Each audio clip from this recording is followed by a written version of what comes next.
Guardians, Privileged Ones, welcome back to the channel for another Destiny 2 episode. First off, the emblem on the screen is the last week I'm giving away this emblem, and today is the last day to enter in for this emblem.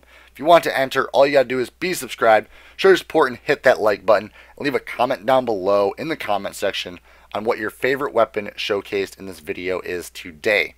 Now, to begin, we are going over the 4 weapons showcased in the background being played by yours truly, and I had a lot of fun testing these weapons out.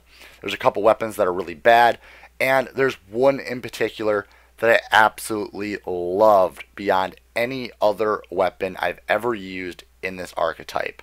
So stay tuned for that. But today we are going over the 4 brand new weapons in New Monarchy's Faction Rally for this week.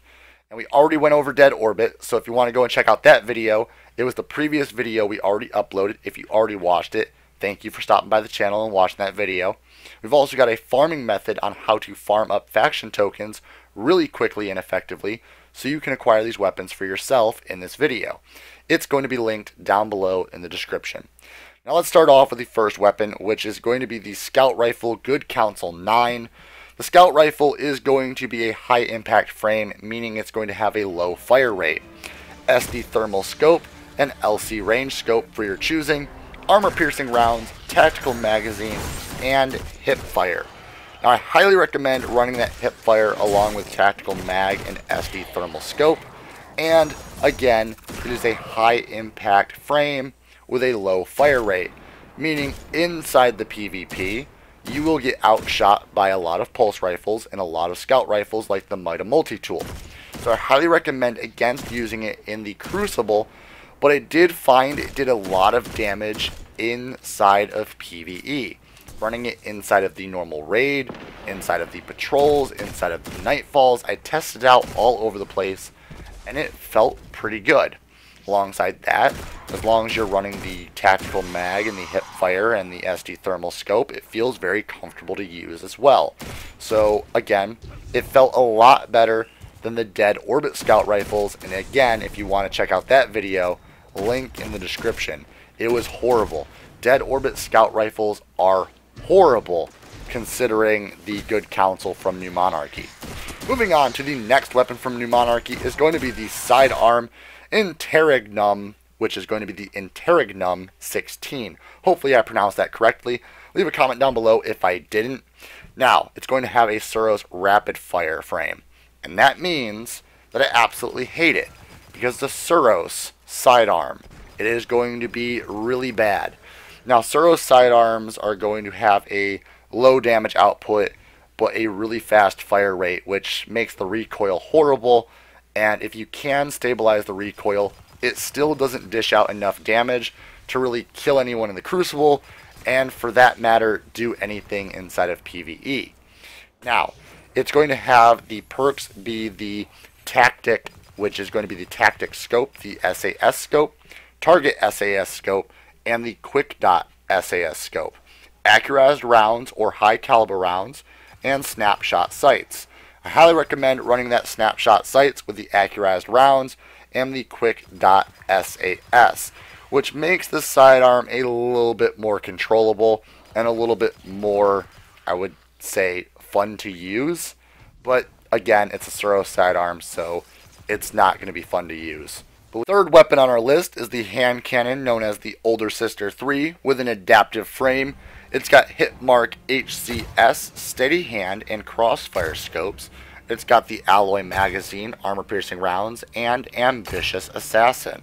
Now, you're going to run that ambitious assassin no matter what, but run it along the armor piercing rounds to give this hand cannon a little bit more range, and use Hitmark HCS just to give it a little bit more range and some stability, and this hand cannon is actually surprisingly good.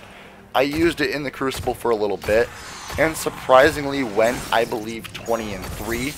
I won't have that gameplay recorded to show you, but I will have some gameplay later up on the channel with this hand cannon in a separate video.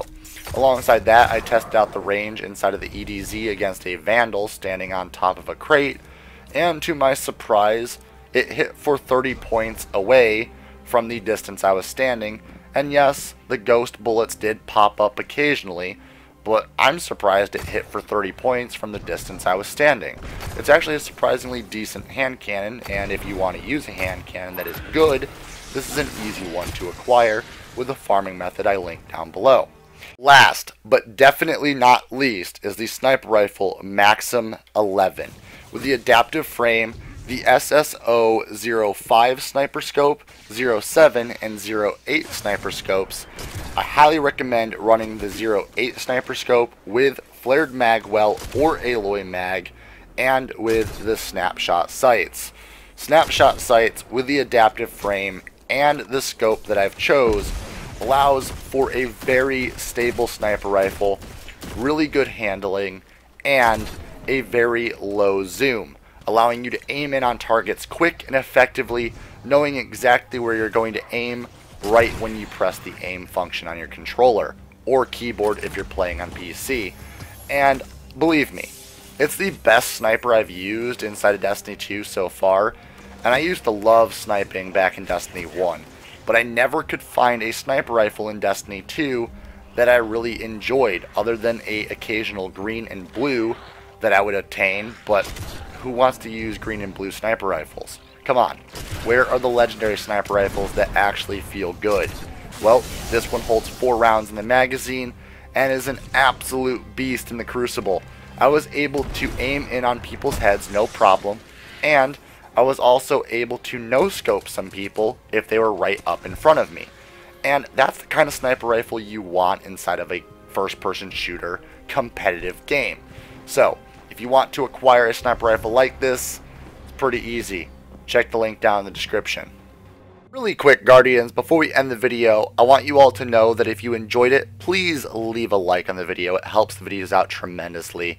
But I want to leave you guys off on this video with a way to farm for faction rally tokens quickly and effectively.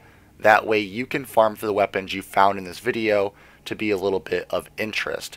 If you want to farm for those weapons, link down below in the description will take you to my farming video. It's about 3.5 minutes long, explaining how you can farm for hundreds of tokens in just under an hour, which will give you plenty of time to farm for any of the weapons you found entertaining in this video. On top of that, please share this video with your fellow Guardians out there that might want to watch this video. And if you're new to the channel, possibly think about hitting that subscribe button and watching out for new uploaded content every single day here on the channel. And as always, for every single one of you, stay violent, be privileged. Oh, hi. VPG isn't here right now, but I guess you enjoyed the content. So over there's a logo you can click on. That will allow you to subscribe. More content up there, and behind the scenes daily content over here on the vlog channel. There you go. Enjoy.